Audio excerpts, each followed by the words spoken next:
In the male-dominated world of military aviation, where respect is earned through skill and courage rather than given freely, one moment of casual disrespect can shatter lives forever. What started as a routine training exercise between elite pilots became a life-altering encounter that would prove why some call signs are earned through blood, sweat, and an unbreakable will to survive. This is the story of Captain Sarah "Dark Valkyrie" Mitchell, a Marine fighter pilot whose reputation was built on precision, fearlessness, and an almost supernatural ability to emerge victorious from impossible situations. Her call sign wasn't chosen lightly. It was forged in the crucible of combat missions that would have broken lesser pilots. But on this particular day, during what should have been a simple training flight, one cocky Marine's attempt at humor would unleash a series of events that no one could have predicted. What happens when disrespect meets unstoppable force? What occurs when someone underestimates a warrior who has stared death in the face and emerged stronger? The answer lies in a story that will challenge everything you think you know about justice, consequence, and the true meaning of earning your place among the elite. Some stories are about heroes rising to meet challenges. Others are about villains getting their comeuppance. This story is about something far more complex. It's about the moment when two worlds collide, and only one person walks away unchanged. It's about learning that behind every call sign lies a story, and behind every story lies a truth that some people discover too late. Welcome to a tale where cockiness meets consequence, where training becomes trial by fire, and where one Marine's attempt at a joke becomes another Marine's fight for survival. Captain Sarah Mitchell had always known she was different. Growing up in a small farming town in Iowa, while other girls played with dolls and dreamed of fairy tale weddings, Sarah spent her afternoons lying in wheat fields, watching military jets streak across the endless blue sky above.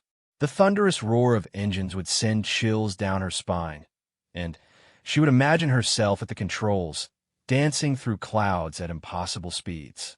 Her father, a Vietnam veteran who had served in the Marine Corps, noticed his daughter's fascination early on.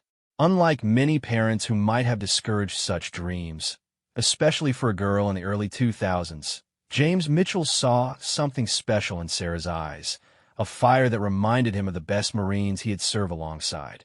He began sharing stories of aerial combat, of pilots who pushed their machines and themselves beyond all reasonable limits, and of the brotherhood forged in the crucible of military aviation.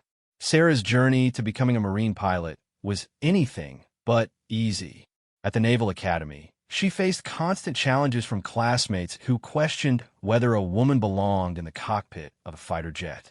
During her first year, she endured crude jokes, deliberate exclusion from study groups, and instructors who seemed determined to prove she would eventually quit. But Sarah possessed something that her doubters lacked: an absolute refusal to surrender. Her breakthrough came during a particularly brutal training exercise in her third year. The scenario involved a simulated enemy attack on a naval convoy, with Academy cadets taking turns as pilots and controllers. Sarah was assigned to lead a defensive formation of 4 aircraft, a responsibility typically reserved for the top male cadets. As she climbed into the cockpit of the training aircraft, she could hear snickers from some of her classmates gathered on the tarmac. The exercise began normally, with Sarah's formation patrolling a designated area while waiting for the simulated enemy attack. When it came hard and fast. Experienced instructor pilots playing the role of hostile forces, flying with the kind of aggression and cunning that only comes from years of real combat experience. Within minutes, 3 of Sarah's wingmen had been eliminated from the exercise, their aircraft marked as destroyed by the computerized tracking system. Alone against 4 veteran pilots, Sarah found herself in what should have been an impossible situation. The instructors expected her to either retreat to safety or be quickly eliminated, providing a teaching moment about the realities of aerial combat. Instead, Sarah did something that would be talked about at the Academy for years to come. Using a combination of terrain masking, aggressive maneuvering, and split-second timing that seemed almost supernatural, Sarah not only evaded destruction, but managed to turn the tables on her pursuers. One by one, she outmaneuvered the instructor pilots, using their own aggression against them and exploiting tiny gaps in their formation that most pilots would never have noticed. When the exercise ended, Sarah had achieved something unprecedented, a clean sweep against 4 instructors with vastly more experience. The silence in the debriefing room was deafening. Instructor after instructor reviewed the flight data, looking for errors or lucky breaks that might explain what had happened. They found none. Sarah had simply flown with a level of skill and tactical awareness that defied explanation. More importantly, she had done it while maintaining perfect discipline and procedure, never breaking a single rule or endangering anyone through reckless behavior.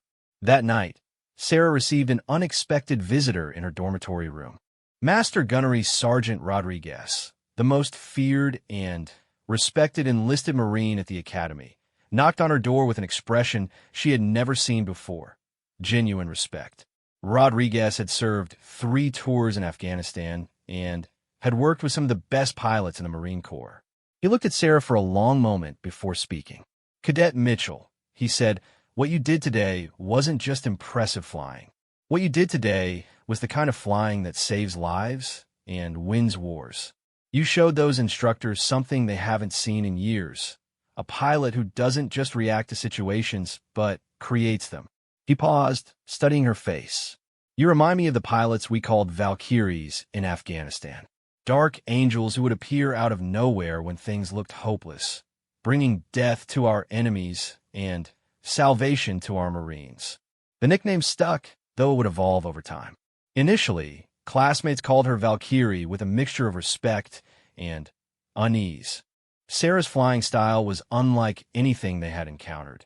She seemed to anticipate moves before her opponents made them, and she had an almost unsettling calmness in situations that would terrify most pilots.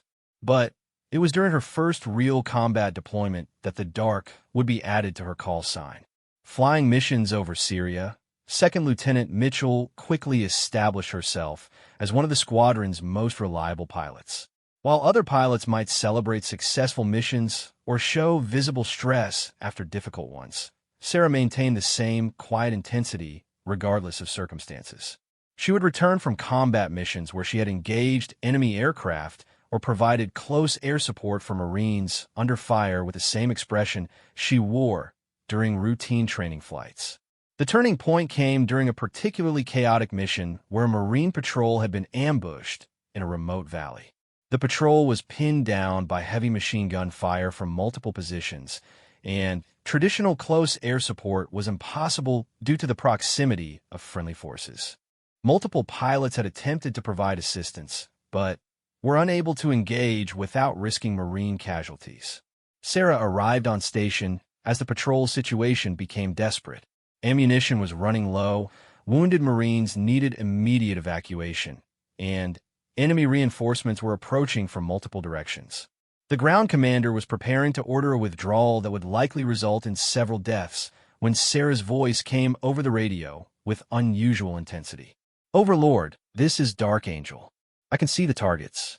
Give me authorization for danger close support." Her tone was different from anything her squadron mates had heard before.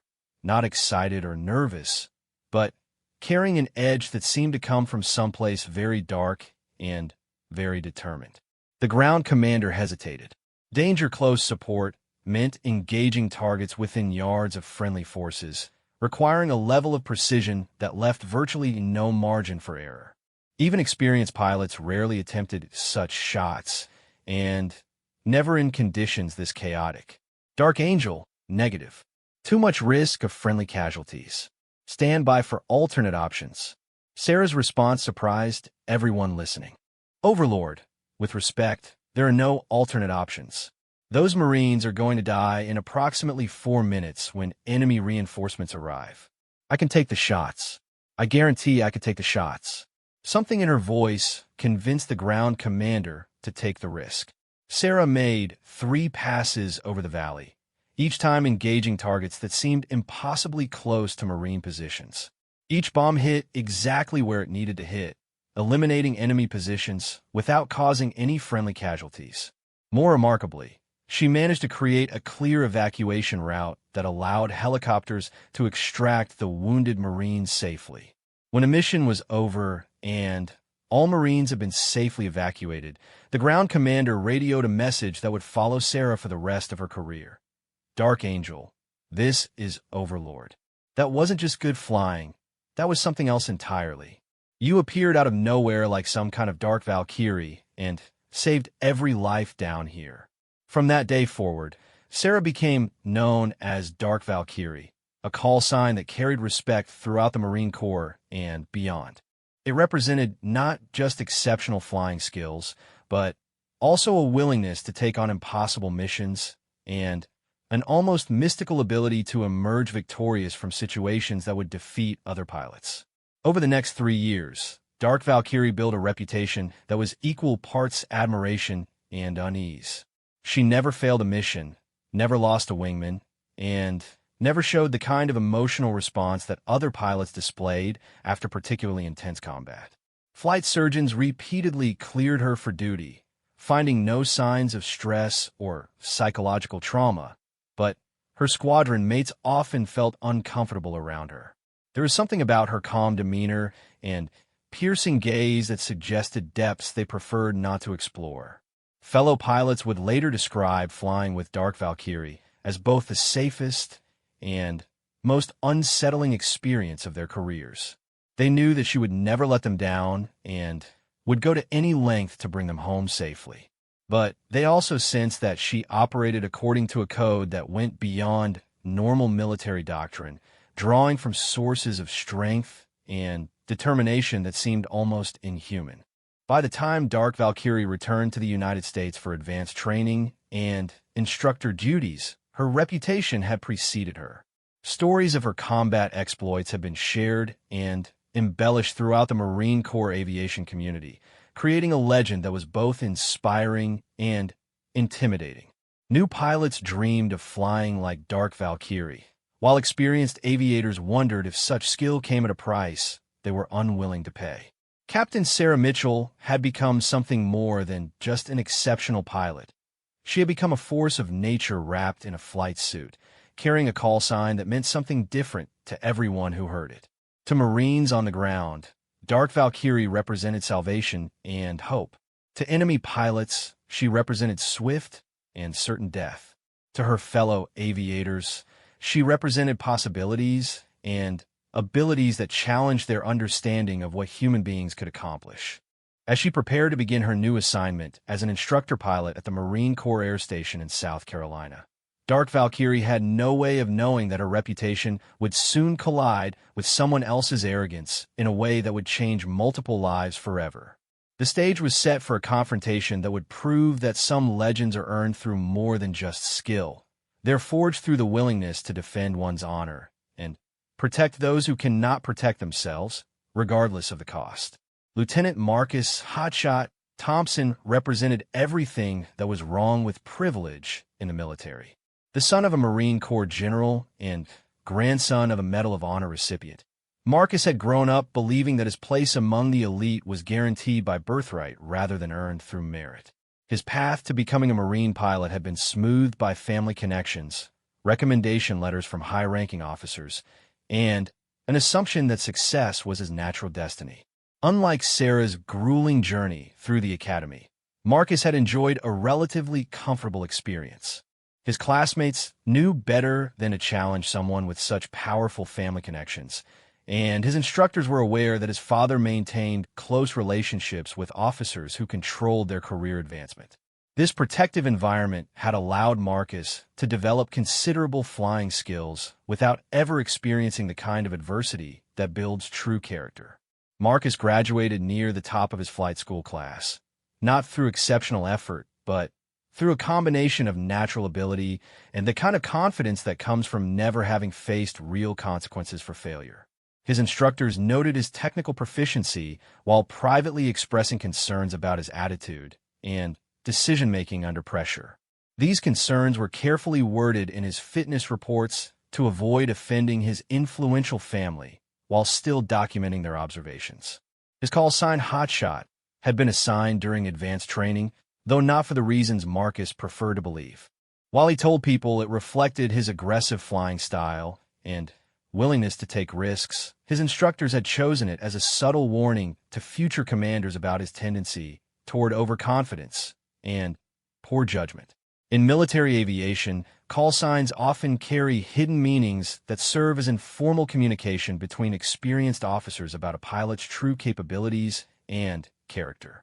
Marcus's first squadron assignment had been to a prestigious unit based in California, where he quickly established himself as someone who talked a better game than he played.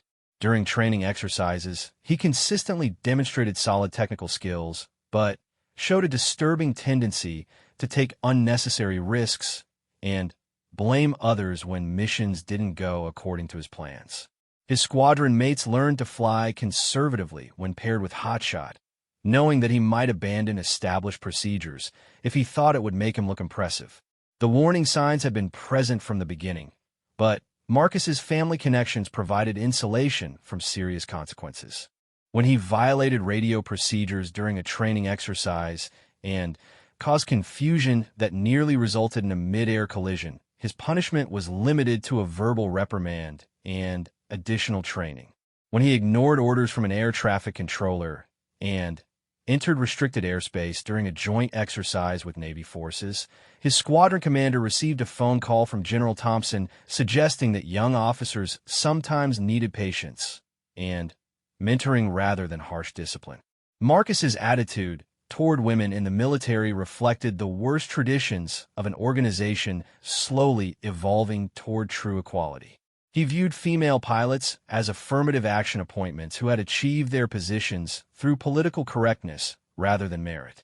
During squadron social events, he would make jokes about women lacking the physical and emotional strength required for combat aviation, carefully moderating his comments when senior officers were present, but speaking more freely among junior personnel.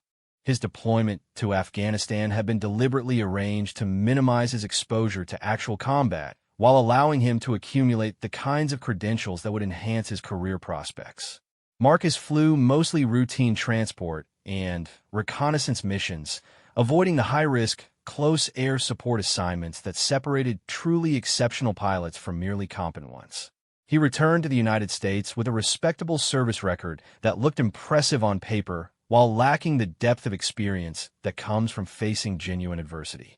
The stories Marcus told about his deployment grew more elaborate over time, with routine missions becoming harrowing combat encounters and minor equipment malfunctions becoming dramatic emergencies overcome through superior piloting skills.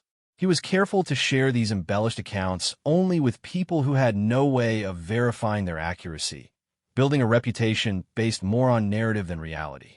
When Marcus received orders to attend advanced instructor training at Marine Corps Air Station, South Carolina, he viewed it as validation of his exceptional abilities rather than a routine career progression. The assignment would position him to eventually become a test pilot or pursue other high-profile assignments that would enhance his prospects for promotion and command positions. He arrived at the base with confidence bordering on arrogance, expecting to impress his new colleagues with his flying skills and leadership potential. The instructor training program was designed to be challenging, requiring pilots to demonstrate not only superior flying abilities, but also the judgment and communication skills necessary to train the next generation of Marine aviators. Marcus approached the program with his characteristic overconfidence, assuming that his natural abilities and family connections would ensure his success regardless of the competition he might face. His first indication that this assignment would be different came during the initial briefing, when the commanding officer outlined the standards expected of instructor pilots. Colonel Williams, a combat veteran with multiple deployments and a reputation for uncompromising standards, made it clear that family connections and past achievements would count for nothing in his program. Every candidate would be evaluated solely on their performance, and those who failed to meet his standards would be removed regardless of their background or political connections. Marcus initially dismissed these warnings as typical military rhetoric designed to motivate rather than intimidate. He had heard similar speeches throughout his career and had always found ways to meet minimum standards while avoiding the kind of intense effort that other officers seemed to think necessary. His strategy had always been to perform well enough to advance, while conserving energy for the social and political aspects of military life that he considered more important than operational excellence. The first few weeks of training proceeded smoothly for Marcus, as the initial phases focused on technical skills and procedural knowledge that he had mastered years earlier. He performed competently in aircraft systems training, demonstrated adequate knowledge of flight safety procedures, and completed basic instructor methodology courses without difficulty. His confidence grew as he compared his performance to that of other candidates, several of whom seemed to struggle with concepts that came easily to him. Marcus's problems began when the training shifted from technical knowledge to practical application. Unlike the controlled environments he was accustomed to, the instructor program required candidates to demonstrate their abilities under intense pressure while being evaluated by some of the most experienced pilots in the Marine Corps. These evaluators had seen thousands of pilots over their careers and possessed an almost supernatural ability to identify character flaws and weaknesses that might not become apparent until critical moments. During his first evaluated flight as an instructor candidate, Marcus made several minor errors that individually might have been overlooked, but collectively suggested deeper problems with his approach to aviation. He failed to properly brief his student on emergency procedures, missed several opportunities to correct the student's mistakes before they became serious problems, and showed signs of frustration when the flight didn't proceed according to his expectations. The debrief following that flight was Marcus's first real indication that his reputation and connections would not protect him in this environment. Captain Rodriguez, his evaluator, methodically documented every error and missed opportunity while explaining how each failure could have resulted in serious consequences in a real training environment. More disturbing to Marcus was the captain's obvious lack of concern for his family background or previous assignments. Rodriguez treated him exactly like any other candidate whose performance had been inadequate. Marcus's response to this criticism revealed character flaws that had been carefully hidden throughout his career. Instead of accepting responsibility for his mistakes and working to improve his performance, he began looking for excuses and alternative explanations for his difficulties. He suggested that the evaluation criteria were unrealistic, that the aircraft he had been assigned was not performing properly, and that his student had been deliberately difficult in order to make him look bad. When these excuses were calmly rejected by his evaluators, Marcus began to display the kind of entitled anger that had been carefully suppressed during his earlier assignments. He complained to other candidates about unfair treatment, suggested that the instructors were politically motivated to fail him, and began making veiled threats about the consequences of treating a general's son with disrespect.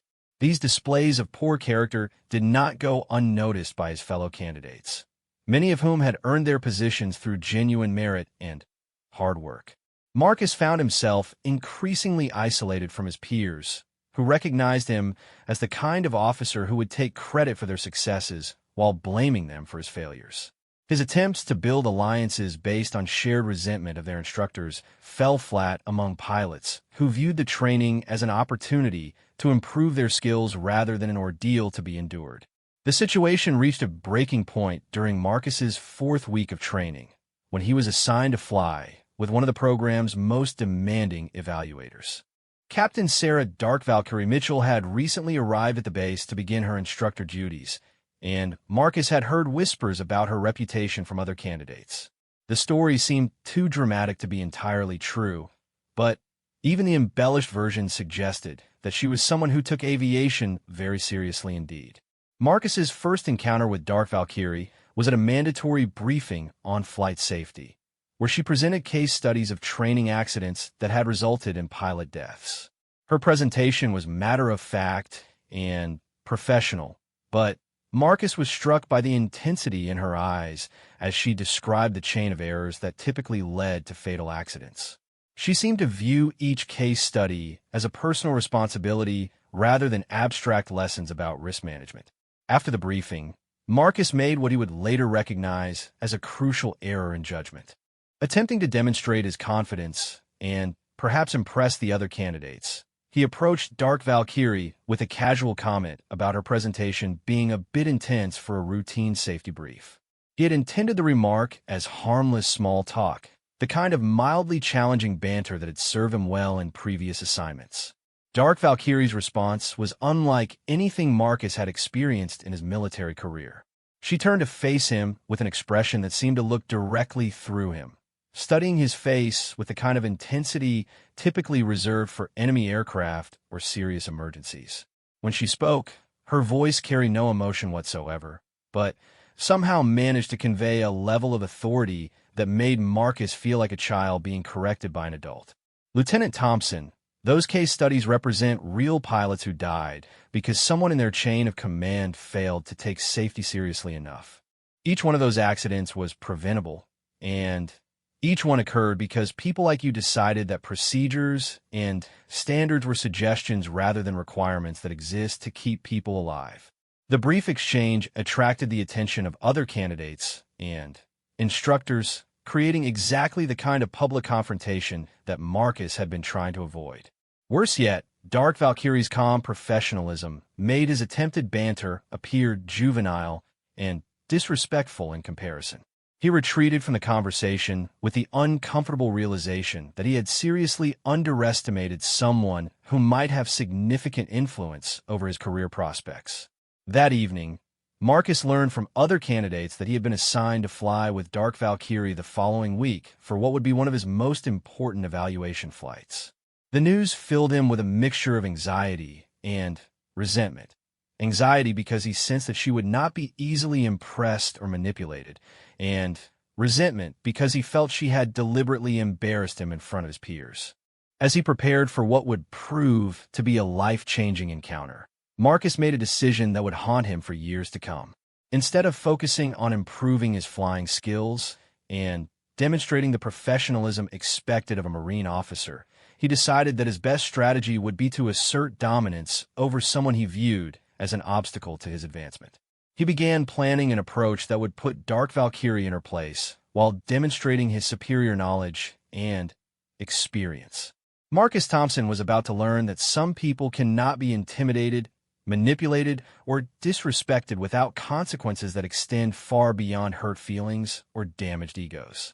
He was about to discover that behind Dark Valkyrie's calm professionalism lay capabilities and determination that had been forged in combat and tempered by experiences that would have broken weaker personalities. Most importantly, he was about to understand that in aviation, as in life, respect is not given based on family connections or political influence. It is earned through competence, character, and the willingness to pay whatever price is necessary to protect those who depend on you. The stage was set for a confrontation that would prove definitively which pilot possessed the skills, judgment, and character required to be trusted with the lives of future Marine aviators. The morning of the evaluation flight dawned clear and calm, with perfect weather conditions that would eliminate any external factors that might complicate the assessment. Marcus Thompson had spent the previous evening rehearsing the comments and jokes he planned to use to establish dominance over Dark Valkyrie, convinced that his wit and confidence would overcome whatever reputation she might have built through exaggerated combat stories. His plan was deceptively simple. By making light of her call sign and the dramatic stories surrounding her combat service, he would demonstrate to their colleagues that she was just another pilot whose reputation had been inflated by military mythology. Marcus had convinced himself that Dark Valkyrie's calm intensity was actually evidence of insecurity, and that challenging her directly would expose the ordinary person behind the intimidating facade. The pre-flight briefing took place in a small conference room adjacent to the flight line, where Marcus and Dark Valkyrie would review the day's training objectives and safety procedures before proceeding to their aircraft.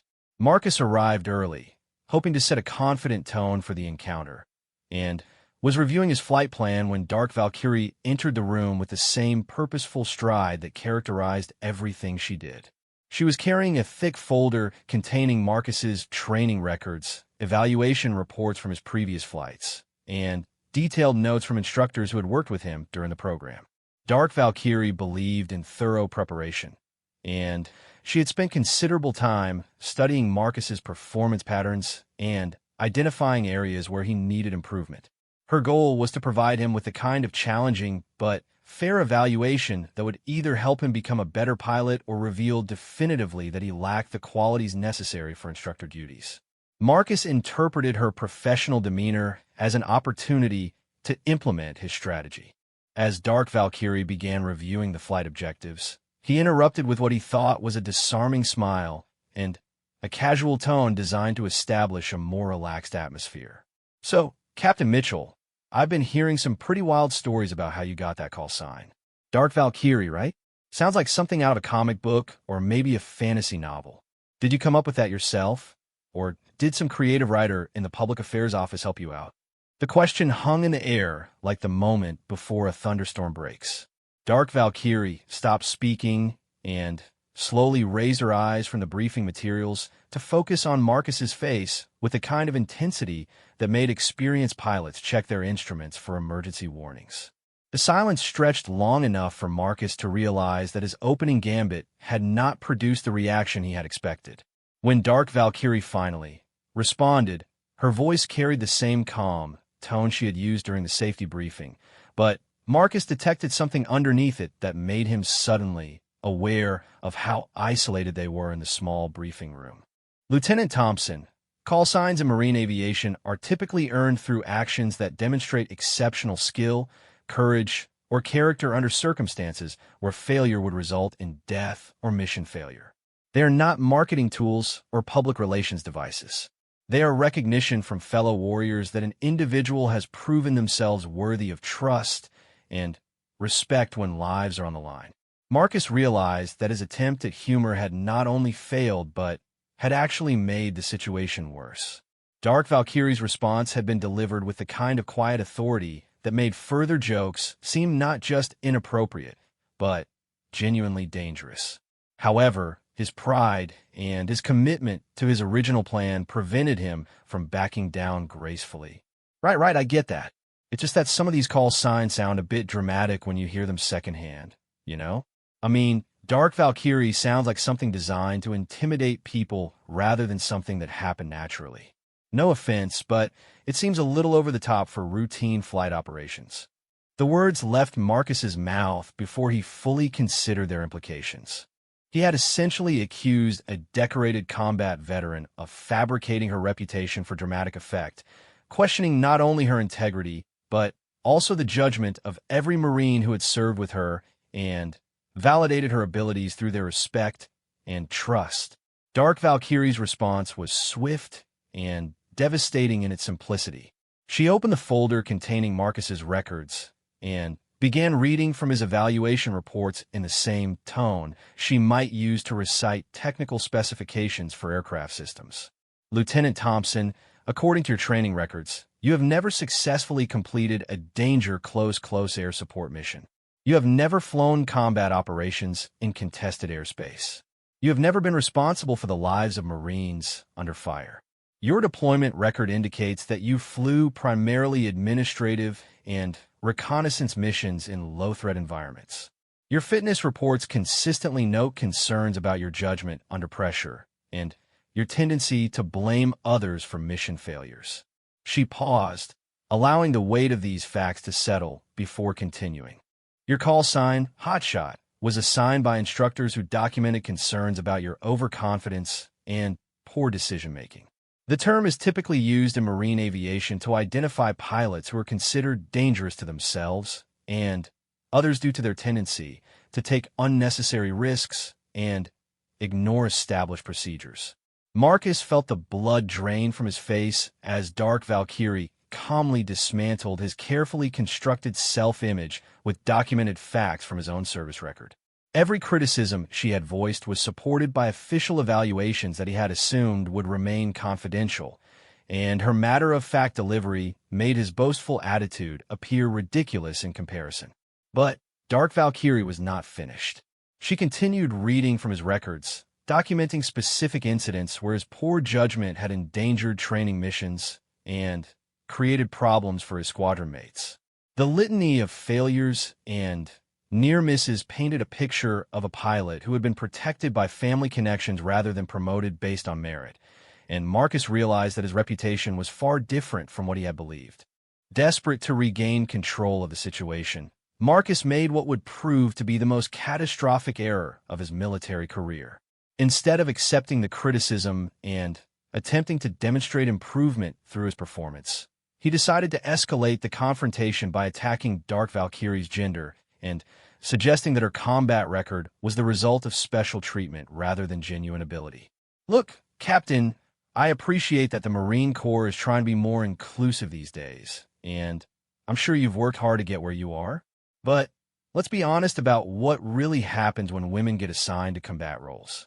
The standards get adjusted, the missions get carefully selected, and everyone pretends that political correctness is the same thing as combat effectiveness. Your call sign might impress people who don't know how these things really work, but those of us with real combat experience understand the difference between public relations and actual fighting." The words echoed in the small room like gunshots, and Marcus immediately realized that he had crossed a line from which there would be no return. Dark Valkyrie's expression did not change, but something in her eyes shifted in a way that reminded Marcus of documentaries he had seen about predators identifying prey. When she spoke, her voice carried the kind of quiet intensity that made Marcus understand why enemy pilots had learned to fear her call sign. "Lieutenant Thompson, you have just questioned my integrity, my combat record, and my right to serve in my chosen profession. You have suggested that my achievements are the result of political favoritism rather than merit, and you have insulted every Marine who has trusted me with their lives. Most importantly, you have demonstrated the kind of arrogance and poor judgment that makes you unfit to train future pilots who will be responsible for the lives of Marines in combat." She closed his folder with deliberate precision and stood up from her chair with the fluid movement of someone who had spent years training for physical confrontation. Marcus suddenly became aware that Dark Valkyrie was not just a pilot, but a Marine who had been trained in multiple forms of combat, and that he had just insulted her in a way that would demand satisfaction according to the unwritten codes that govern military honor. "Lieutenant, we're going to fly together today, as scheduled. You're going to demonstrate your abilities as a pilot and as an officer, and I'm going to evaluate your performance according to the same standards that apply to every candidate in this program. However, you should understand that your comments have created a situation that will need to be resolved in a manner that satisfies the requirements of military justice and personal honor." Marcus tried to backtrack, realizing that his attempt to intimidate Dark Valkyrie had instead provoked someone who possessed both the skills and the authority to destroy his career. He stammered apologies and explanations, trying to characterize his comments as misunderstood jokes rather than deliberate insults. But Dark Valkyrie cut him off with a gesture that reminded him of combat footage he had seen of pilots preparing for dangerous missions. "Lieutenant Thompson, we will discuss this matter further after we complete today's flight evaluation. Right now, you need to focus on demonstrating that you possess the skills and judgment required to be trusted with responsibility for training future Marine pilots. If you cannot meet those standards, your personal opinions about my qualifications will become irrelevant because you will no longer be in a position to express them." The pre-flight briefing continued with Dark Valkyrie maintaining perfect professionalism while outlining the day's objectives and safety procedures. However, Marcus could sense an underlying tension that suggested the evaluation flight would be unlike anything he had experienced during his military career. She was not simply going to test his flying skills. She was going to create situations that would reveal definitively whether he possessed the character and judgment required for instructor duties. As they walked to their aircraft, Marcus realized that his attempt to assert dominance had backfired spectacularly. Instead of exposing Dark Valkyrie as an ordinary pilot with an inflated reputation, he had revealed himself as exactly the kind of officer that the Marine Corps was trying to eliminate from positions of authority. His jokes and comments had not demonstrated superior knowledge or confidence. They had proven that he lacked the basic respect for fellow Marines that was fundamental to military service. The aircraft waiting for them was a two-seat training version of the fighter jets that both pilots had flown in combat, equipped with dual controls that would allow Dark Valkyrie to evaluate Marcus's performance while being prepared to take control if his mistakes became dangerous. As they completed their pre-flight inspections, Marcus noticed that Dark Valkyrie was paying particular attention to the emergency systems and backup controls, as if she was anticipating situations that might require immediate intervention. During the walk-around inspection, Dark Valkyrie's demeanor remained professional but distant, treating Marcus with the kind of cool formality typically reserved for officers who had failed to meet standards. She answered his questions about aircraft systems and flight procedures with technical accuracy, but without the warmth or encouragement that characterized her interactions with pilots she respected. As they climbed into their respective cockpits, Marcus realized that he was about to be evaluated by someone who had every reason to expect him to fail and who possessed both the skills and the authority to ensure that failure had serious consequences. His jokes about her call sign had not only failed to establish dominance, they had provoked a confrontation with someone whose reputation had been built on never losing and never backing down when challenged. The engines spooled up with their characteristic whine, and Marcus found himself wondering if his military career would survive the next hour of flight time. Dark Valkyrie's voice came through the intercom system with perfect clarity and professionalism, but Marcus detected an edge that suggested she was preparing to demonstrate why her call sign had been earned through actions rather than words. "Lieutenant Thompson, this is your evaluation flight. You are responsible for all aspects of mission planning, execution, and safety. I will observe and evaluate your performance according to established standards. Any questions before we proceed?" Marcus's response was barely audible over the engine noise, and he realized that his mouth had gone dry with the kind of fear he had never experienced during actual combat operations. He was about to be tested by someone who had built her reputation on making the impossible look routine, and he knew with growing certainty that his previous accomplishments would count for nothing in the trial that was about to begin. The aircraft began to move toward the runway, and Marcus understood that his attempt to joke about Dark Valkyrie's call sign had set in motion events that would determine not just his career prospects, but possibly his physical survival. He was no longer dealing with routine training evaluation. He was facing a reckoning with someone who had earned the right to be called a warrior, and who would not allow her honor or her service to be mocked by someone who had never proven himself worthy of respect. The takeoff proceeded normally, with Marcus demonstrating competent, if unremarkable piloting skills as the aircraft climbed toward the designated training altitude. Dark Valkyrie remained silent during the initial phases of flight, allowing Marcus to settle into a rhythm while she observed his technique and decision-making processes. Her evaluation would not begin with dramatic maneuvers or emergency simulations. It would start with careful assessment of his fundamental abilities and professional approach to routine operations. Marcus began to relax slightly as the flight progressed without incident, interpreting Dark Valkyrie's silence as evidence that his flying skills were meeting her standards. He had always been technically proficient, and he allowed himself to hope that his performance in the air might compensate for his poor judgment during the pre-flight briefing. Perhaps he could complete the evaluation successfully and then find opportunities to repair the damage caused by his inappropriate comments. His optimism was premature. Dark Valkyrie was not evaluating his ability to fly under ideal conditions. She was preparing to test his capabilities under the kind of pressure that would reveal his true character. Her silence was not approval, but rather the calm before a storm that would challenge every aspect of Marcus's training and experience. "Lieutenant Thompson, we're going to conduct a series of evaluation exercises designed to assess your ability to instruct student pilots under various conditions. Your first scenario involves a simulated emergency where your student has become disoriented and is making potentially dangerous control inputs. Show me how you would handle this situation." Dark Valkyrie's voice through the intercom was professional and matter-of-fact, giving no indication of the intensity that was about to follow.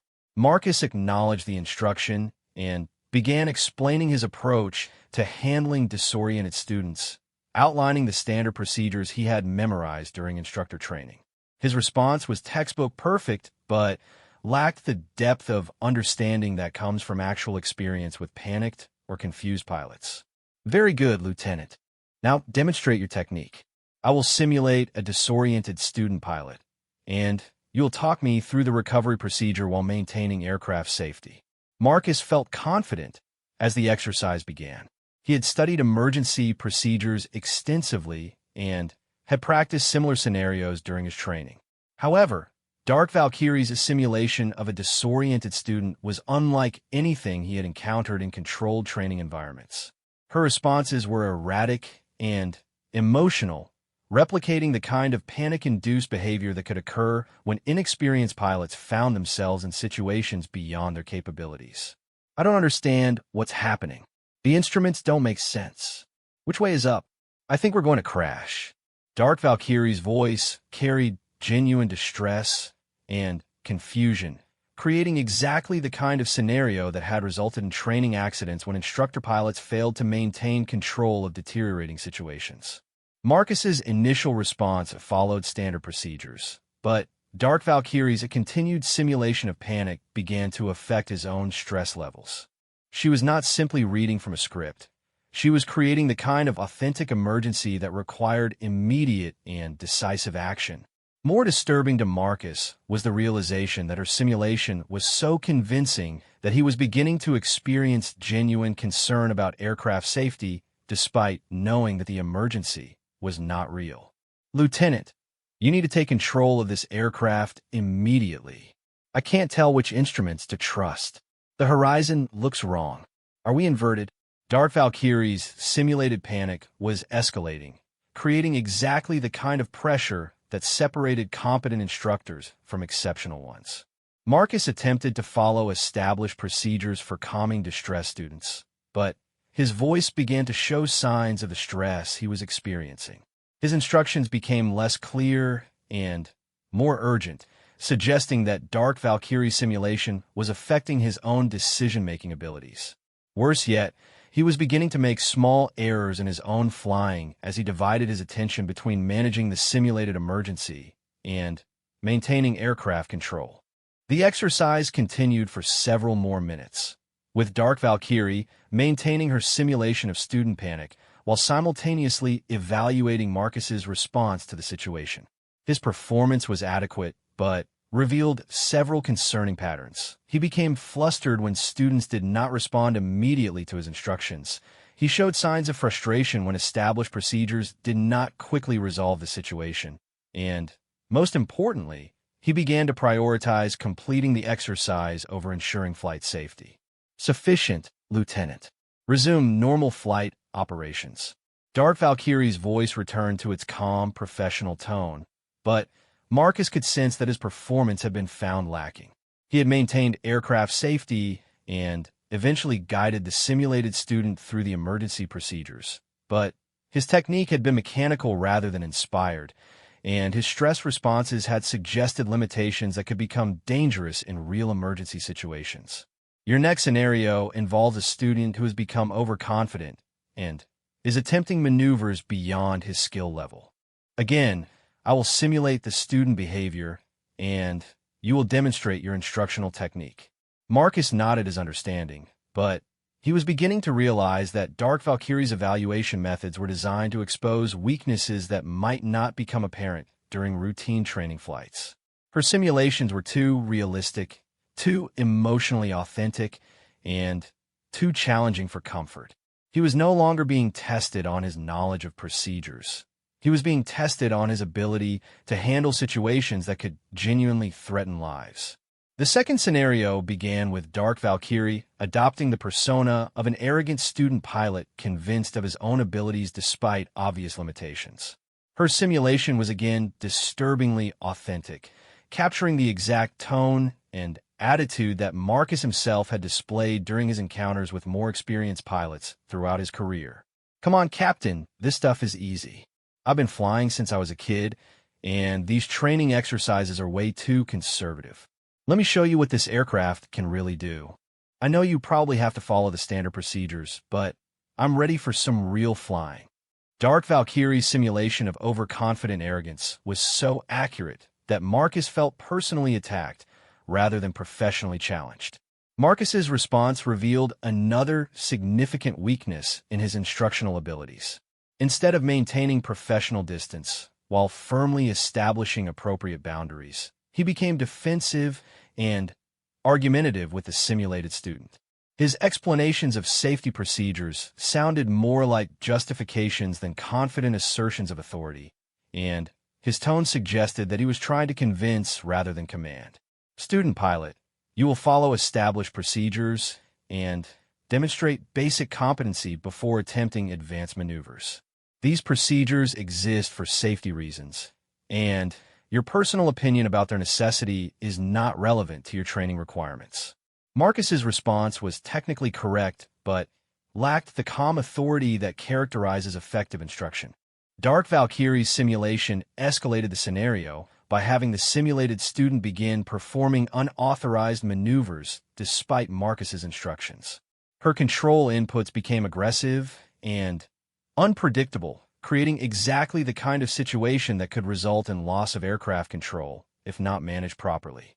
Marcus found himself fighting for control of the aircraft while trying to provide verbal instruction to a student who was actively ignoring his commands. Student pilot, return control of the aircraft immediately. You are violating safety procedures and endangering the mission. Marcus's voice began to show signs of genuine alarm as Dark Valkyrie's simulated student behavior became increasingly erratic and dangerous. The exercise continued until Marcus was forced to take positive control of the aircraft to prevent a potentially dangerous situation from becoming critical. His technique was adequate, but his emotional response revealed that he had become personally invested in the confrontation rather than maintaining the kind of professional detachment required for effective instruction. Sufficient, Lieutenant. Resume normal flight operations. Dark Valkyrie's return to calm professionalism was jarring after the intensity of the simulated emergency, and Marcus realized that she had been completely in control throughout the entire exercise, despite her convincing simulation of dangerous behavior. Your final evaluation exercise will test your ability to handle aircraft emergencies while maintaining responsibility for student safety. I will simulate actual aircraft malfunctions, and you will demonstrate emergency procedures while ensuring that your student remains safe and informed. Marcus felt his stress levels rising as he realized that the previous exercises had been preparation for something more challenging. Dark Valkyrie's evaluation methods were unlike anything he had encountered during his training, and he was beginning to understand that she was testing him at a level that went far beyond routine competency assessment. The final exercise began with subtle indications of aircraft malfunction, warning lights, unusual engine sounds, and slight changes in aircraft handling characteristics that could indicate developing problems.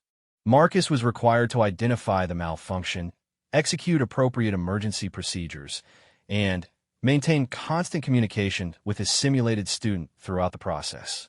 Dark Valkyrie's simulation of aircraft emergency was terrifyingly realistic, incorporating multiple system failures that required immediate and correct responses to prevent catastrophic consequences. Her simulation included not only the technical aspects of aircraft malfunction, but also the kind of psychological pressure that occurs when pilots realize that their decisions will determine whether they and their students survive the next few minutes. Marcus's response to the simulated emergency revealed the fundamental weaknesses that had characterized his entire military career. Under extreme pressure, his technical knowledge remained adequate, but his decision-making became hesitant and his communication became unclear. Most critically, he began to prioritize his own safety over his responsibility for his student, showing signs of the selfish thinking that made him unsuitable for instructor duties. Lieutenant, you have just demonstrated several critical failures in emergency management and student supervision. Your response time to malfunction indications was slow, your emergency procedures were executed incorrectly, and your communication with your student was inadequate to ensure their safety and understanding. Dark Valkyrie's voice carried the kind of finality that indicated the evaluation was complete and the results were not favorable. As the aircraft headed back toward the airbase, Marcus realized that his performance had been thoroughly documented and that his career prospects had been permanently damaged. More immediately threatening was the knowledge that Dark Valkyrie now possessed detailed evidence of his incompetence and poor judgment, giving her the ability to destroy his military career through official channels if she chose to do so. The landing approach proceeded in silence, with Marcus performing adequately under Dark Valkyrie's watchful supervision, but knowing that his technical competence could not compensate for the character flaws she had exposed during the evaluation flight. As the aircraft touched down and taxied toward the flight line, he realized that his attempt to joke about her call sign had initiated a chain of events that would have consequences extending far beyond hurt feelings or damaged pride.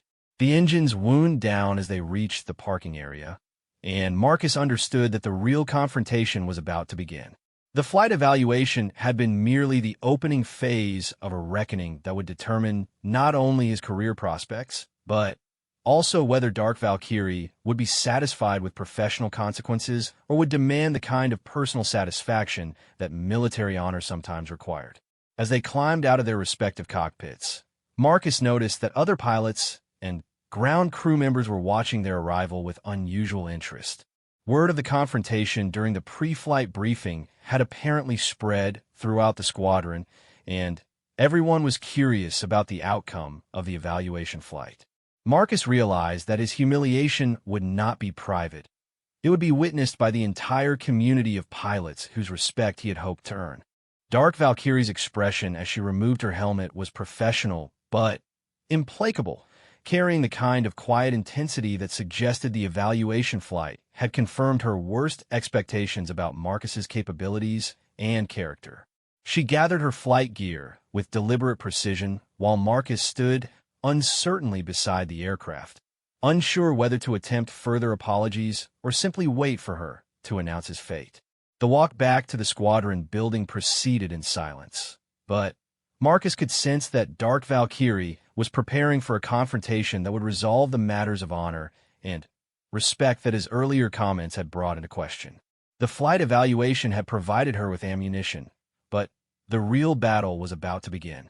The debrief room felt smaller than usual as Dark Valkyrie methodically arranged her evaluation materials, while Marcus sat in uncomfortable silence, knowing that his career hung in the balance of the next few minutes.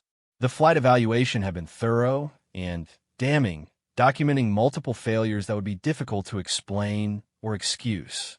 However, Marcus sensed that the professional consequences were only the beginning of a reckoning that would address the personal insults he had leveled against Dark Valkyrie's honor and service. Dark Valkyrie opened the evaluation folder and began reading from her notes in the same calm, matter-of-fact tone that had characterized her instruction throughout the flight. Her documentation was precise and comprehensive, covering every aspect of Marcus's performance with the kind of clinical detail that would make appeals or alternative interpretations impossible. Lieutenant Thompson, based on today's evaluation flight, I am documenting the following deficiencies in your performance as an instructor pilot candidate. First, your response time to emergency situations was consistently slow, indicating inadequate preparation or poor situational awareness. Second, your communication with students under stress was unclear and sometimes contradictory, creating confusion during critical phases of simulated emergencies. Third, your decision-making under pressure showed signs of hesitation and poor prioritization that could endanger student safety. Marcus listened with growing dread as Dark Valkyrie continued her litany of failures, each one supported by specific examples from a flight and precise time references that would allow other evaluators to verify her observations. Her evaluation was not vindictive or emotional. It was simply accurate, documenting his actual performance without exaggeration or interpretation. Additionally, your stress responses during challenging scenarios suggest that you lack the psychological resilience required for instructor duties. When faced with simulated student panic, You showed signs of personal stress that could impair your judgment during real emergencies. When confronted with simulated student insubordination, you became personally involved rather than maintaining professional authority. The technical evaluation continued for several more minutes, with Dark Valkyrie documenting failures and weaknesses that Marcus had not even realized he was displaying. Her observations revealed a level of professional competence and attention to detail that made his earlier jokes about her call sign appear even more ridiculous in retrospect. Based on these observations, I am recommending that you be removed from the instructor pilot training program and reassigned to duties that do not involve responsibility for student safety or training. Your technical flying skills are adequate for basic operational assignments, but your judgment and character are unsuitable for the requirements of instructor duties. Marcus felt his military career collapsing around him as Dark Valkyrie delivered her professional verdict. The instructor pilot program had been his pathway to advancement and prestige, and failure to complete it would effectively end his prospects for promotion or choice assignments. His family connections might protect him from separation from the service, but they could not restore the reputation that Dark Valkyrie's evaluation would permanently damage. However, the professional consequences were only the first phase of the reckoning. Dark Valkyrie closed the evaluation folder and fixed Marcus with the kind of direct stare that made him understand why enemy pilots had learned to fear her call sign. When she spoke, her voice carried a different quality, not the calm professionalism of an evaluator, but the quiet intensity of a warrior who had been insulted and was prepared to demand satisfaction. Lieutenant Thompson, we now need to address the personal matters that you raised during our pre-flight briefing. You questioned my integrity, my combat record, and my right to serve as a Marine officer. You suggested that my achievements were the result of political favoritism rather than merit earned through service and sacrifice. Most seriously, you insulted the honor of every Marine who has trusted me with their lives and relied on my skills to bring them home safely. Marcus tried to interrupt with apologies and explanations, but Dark Valkyrie continued speaking with the kind of authority that made dissent impossible. Your comments revealed the kind of arrogance and disrespect that has no place in the Marine Corps.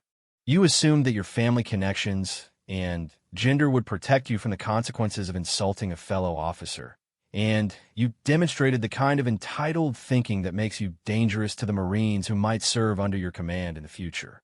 Dark Valkyrie stood up from her chair with the fluid movement that characterized everything she did, and Marcus suddenly became aware that she was not just a pilot, but a Marine who had been trained for multiple forms of combat.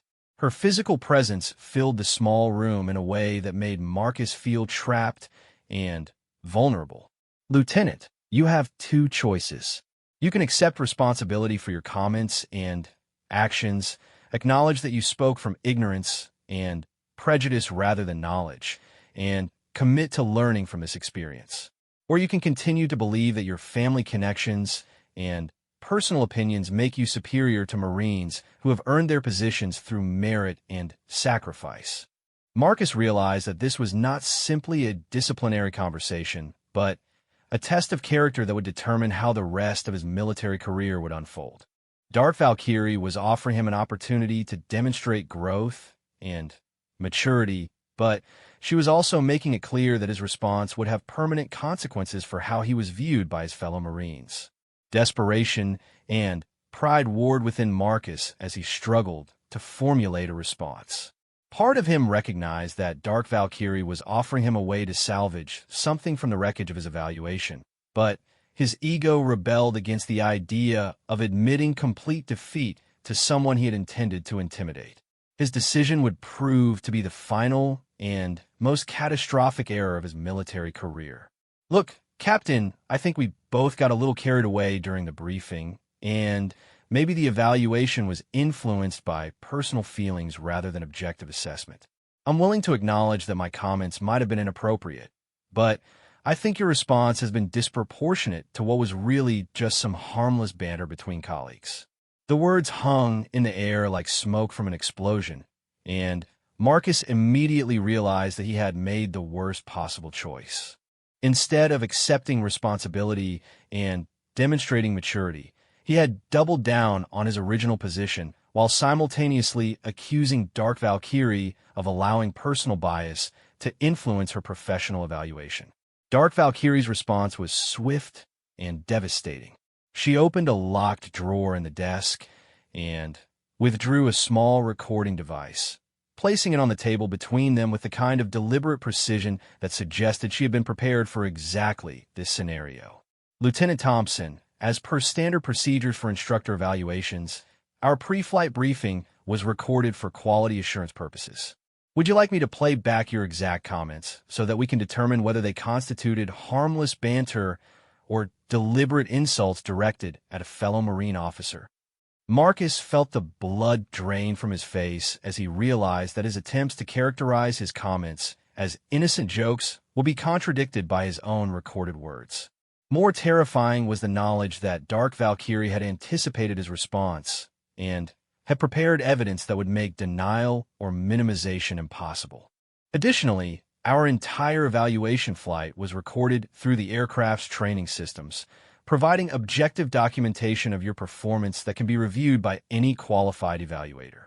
Your suggestion that my assessment was influenced by personal bias can be easily verified through analysis of your actual flying performance and decision-making. Dark Valkyrie's preparation was thorough and professional, revealing a level of competence and attention to detail that made Marcus's accusations of bias appear desperate and unfounded. She had not only documented his failures, but had also anticipated his likely responses and prepared evidence that would refute his attempts to avoid responsibility. Lieutenant, you now have a clear choice. You can acknowledge the truth about your performance and your comments, accept the consequences of your actions, and demonstrate the kind of character growth that might eventually allow you to serve honorably as a Marine officer. Or you can continue down a path that will result in formal charges, official investigations, and consequences that extend far beyond simple reassignment. The threat was unmistakable, but it was delivered with the same calm professionalism that characterized everything Dark Valkyrie did. She was not acting from anger or vindictiveness. She was simply explaining the logical consequences of Marcus's choices while offering him one final opportunity to demonstrate integrity. Marcus's final decision revealed the complete absence of character that had been hidden behind family connections and political protection throughout his career. Instead of accepting responsibility or attempting to make amends, he chose to threaten Dark Valkyrie with the consequences of challenging someone with powerful family connections. Captain Mitchell, I think you should consider the potential career implications of filing negative reports about the son of a Marine Corps general. My father has considerable influence within the Corps, and he takes a very personal interest in my career development. You might want to reconsider whether this situation is really worth the professional consequences you might face. The threat revealed Marcus as exactly the kind of entitled officer that Dark Valkyrie had suspected him to be from the beginning. His willingness to use family influence to escape accountability for his failures demonstrated the corruption of character that made him genuinely dangerous to the Marines who might serve under his command. Dark Valkyrie's response was immediate and final. She reached for her phone and began dialing a number while speaking in a tone that carried absolute authority and finality. Lieutenant Thompson, you have just threatened a superior officer in an attempt to avoid accountability for your performance and behavior. You have demonstrated that you view military service as an entitlement rather than a responsibility, and you have proven that you lack the basic integrity required for any position of authority within the Marine Corps. The phone call that followed was brief and decisive. Dark Valkyrie spoke with Colonel Williams, the commanding officer of the instructor training program, providing a concise summary of Marcus's evaluation performance and his subsequent threats. Her report was factual and professional, but the implications were clear. Marcus Thompson was unsuitable for continued service in positions requiring trust or responsibility. When the call ended, Dark Valkyrie turned back to Marcus with an expression that conveyed both disappointment and determination. Her next words would change the trajectory of his life in ways that he was only beginning to understand. Lieutenant Thompson, within the next hour you will be removed from the instructor training program and placed under investigation for conduct unbecoming an officer. Your threats regarding family influence will be documented and reported to appropriate authorities for investigation of potential corruption and undue influence. Most importantly, your behavior today will be shared with the entire Marine aviation community as an example of the kind of officer who brings dishonor to the Corps. Marcus tried to protest, to explain, to somehow undo the consequences of his choices, but Dark Valkyrie was no longer listening to him. She was gathering her materials and preparing to leave the debriefing room, having completed her evaluation and delivered her verdict with the same precision that characterized her flying. The door closed behind Dark Valkyrie with finality that echoed through the small room.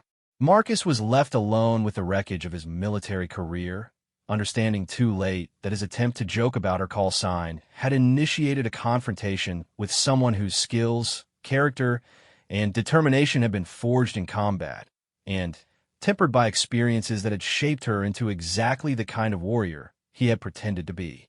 The paralysis that Marcus would experience was not physical, but psychological. The complete destruction of his self-image and career prospects by someone who had demonstrated definitively that respect in the military is earned through competence, integrity, and service rather than inherited through family connections or maintained through intimidation.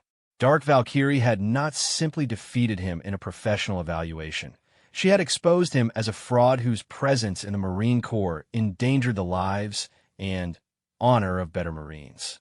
In the hours and days that followed, Marcus would learn that some battles cannot be won through family influence or political connections.